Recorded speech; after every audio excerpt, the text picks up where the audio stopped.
Hey everybody, Daniel Fusco here, and welcome to today's 2-minute message. So, at Crossroads, where I get the pleasure of being a pastor, as we've been gathering together after some months of not being able to gather because of stay-at-home orders and all this stuff, I had someone ask me just recently, they said, Pastor Daniel, they said, how are you dealing with all of the confusion that's going on today? And it was a great question that we were just kind of chit-chatting, and it wasn't like, I need the answer. It was just more like, hey, how are you dealing with it? And I said what I always say, but it was good to remind myself because I think in the moment I wasn't really practicing it. When there are things that are going on that you don't understand, you need to rely upon what you do understand.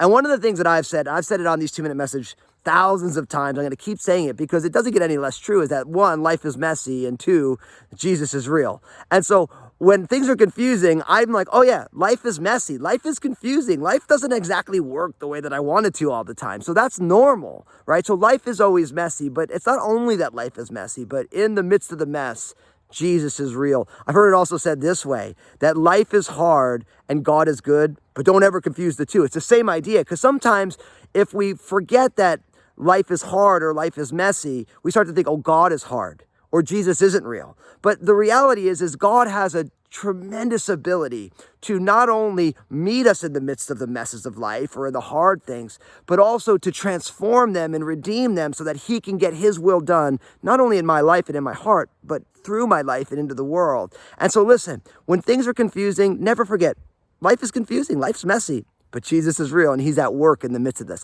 So this is what you do. I want you to share this message.